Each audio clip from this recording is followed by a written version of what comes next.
Hi everyone, thank you for coming to my Vulnerably Badass YouTube channel. Today I want to talk about my first visit to Rocky Mountain National Park.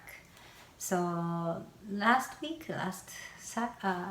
Friday, I took a plane to Denver where my friend lives, and Saturday morning we left to go to the park and spend the night near the park on Saturday night, and again went back to the park on Sunday.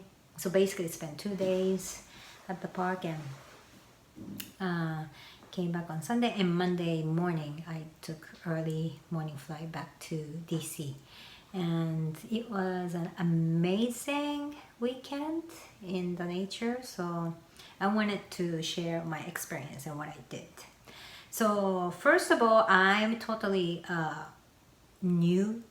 It was my very first trip to Rocky Mountain National Park, and I had no idea what I'm supposed to do. So I used this National Park Adventure Guide, which I got from my Shenandoah National Park visit, because I liked the Shenandoah National Park so much, and I was like, I love national park and I want to go to more national parks. So I got this, and inside this it talks about, it has 2 pages designated for each national park. And what I love about it is there are like 10 top things to do. So that 10, it says not top thing, 10 things to do and see.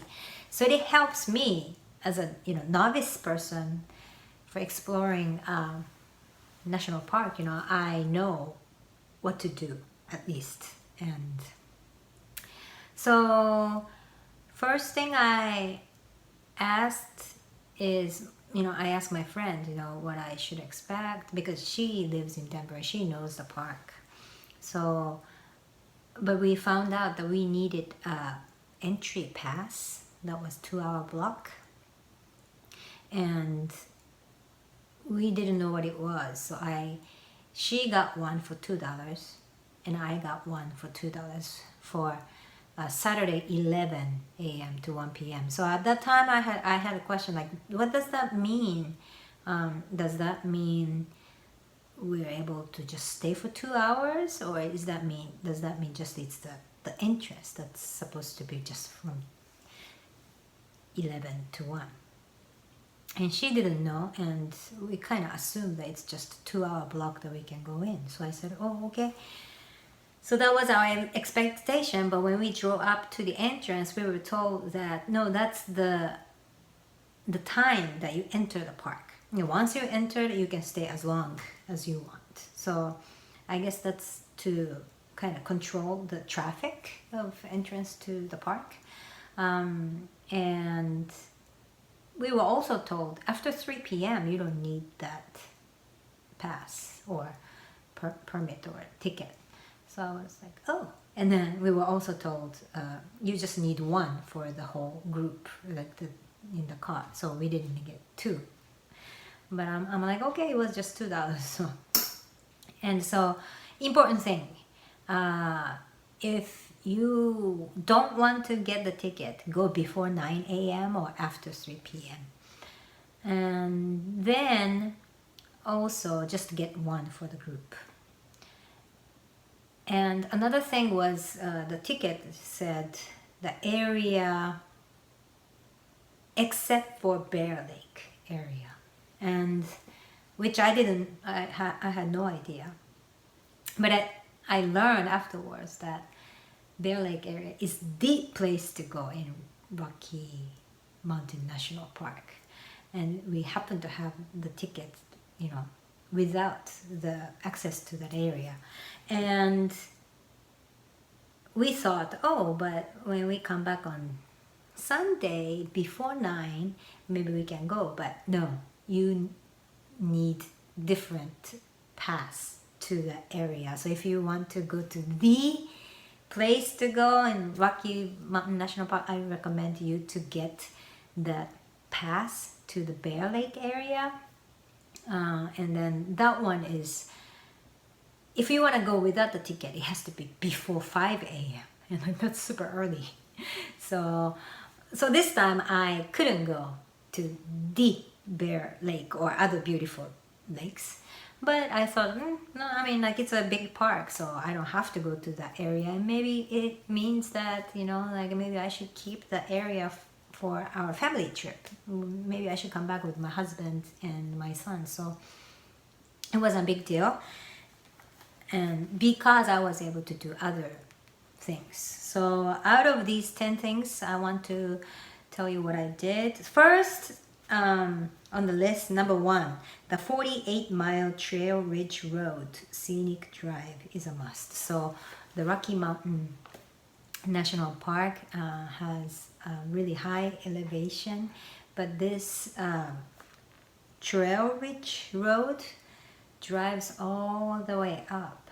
So you can see the areas with the trees, but as you go higher, you see the scenery, you know, change. So no trees, but what do you call in English, tundra.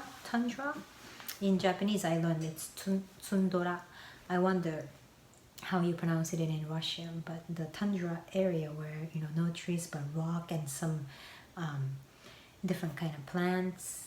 And the first day when we went, Saturday, it was like really sunny and so beautiful. But the second day when we went back, it was so windy, and we were so surprised, you know, how the weather can change differently, so differently. The wind was amazingly strong, but it was so beautiful to see the scenery. And then I did number 4, which is walk the highlands on tundracommunitiestrail. So when you drive the Trail Ridge Road and when you go into Tundra area, there is a little trail that's not too long, but that goes to this, that's called Tundra Communities Trail.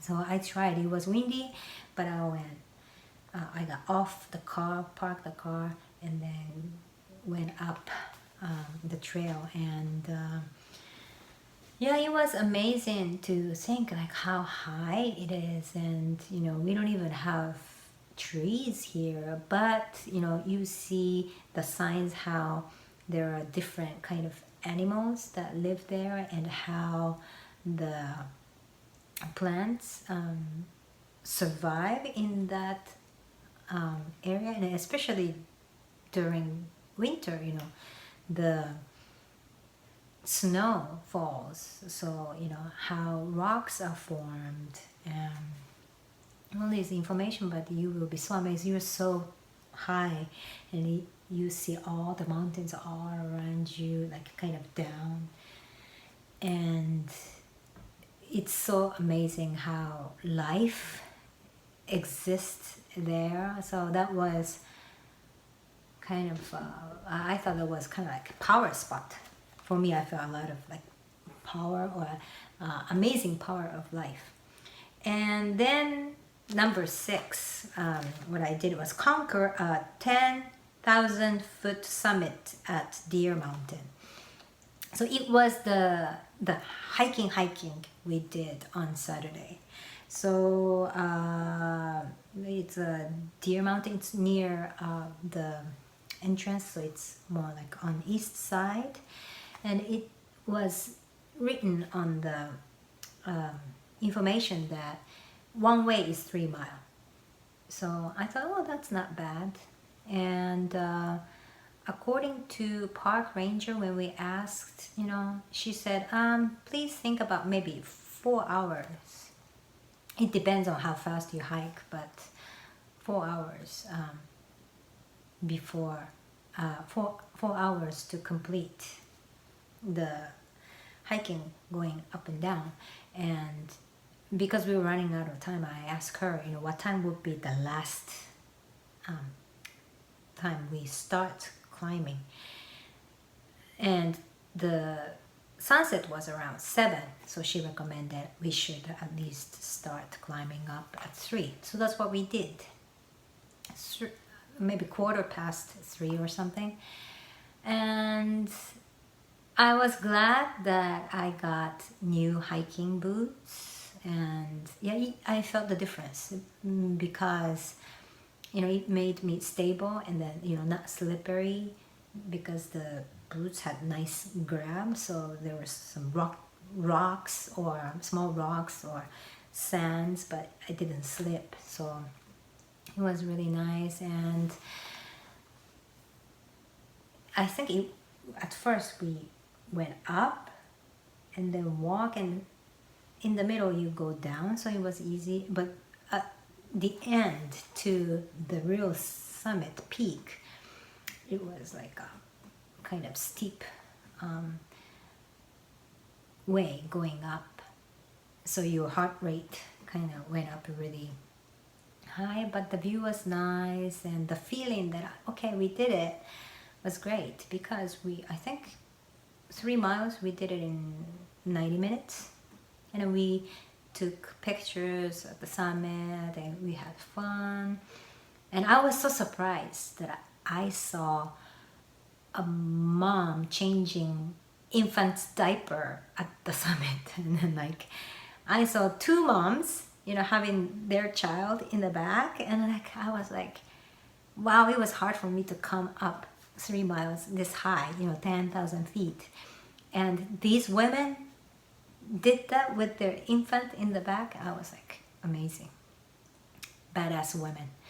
So yeah, that was something that was interesting to see. And we went down, so the total, so 90 minutes, so 3 hours and a half ish, we did it. So we were happy, and it was really great feeling to do the hike. And then the last thing we did other things too, but based on what's on this list, the last thing we did was number 7, climb up to the top of the natural dam alluvial fan. So there was a dam called alluvial fan, so it's a little bit like it's more paved and everything, because it's dam, it's human made, so it's not like 100% nature, but it was beautiful, and it was really short, so just it was kind of nice walk. And also it's so nice to hear the water sound, like negative ions, and it's beautiful to see the water coming down. So I think that one is really easy. It's not even hiking or anything, just casual walk. So and it's paved too, so you can even use stroller or wheelchair. You can go up, and I recommend it for if you have little kids or people in wheelchair. So those are the things I did, and as I shared a little bit of pictures or videos, but another thing that I really enjoyed was like looking at different animals. I saw elks at many different sites, and I think it was first time for me to see elk in a natural setting.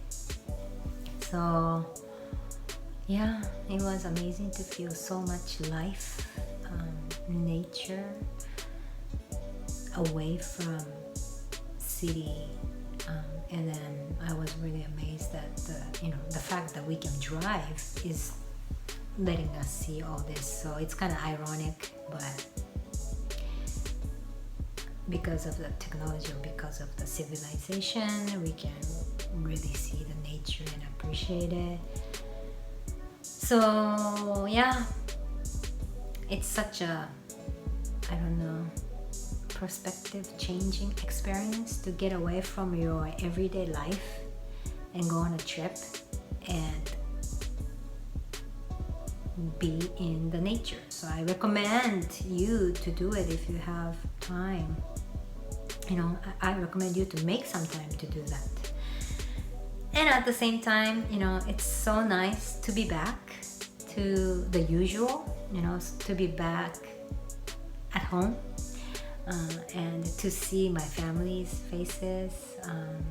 I think that's even important sometimes, to appreciate more about your family. Sometimes just be in a different context and come back. Everything, the usual, something that you used to feel like really precious. Just seeing my husband's face and my son's face and having dinner together and having the usual thing that we eat, everything felt so grateful. So it was amazing to travel and experience the unusual, but it was also amazing to come back and experience the usual. So my question to you is, which national parks have you been to? How were the experiences, and which national park would you like to go next?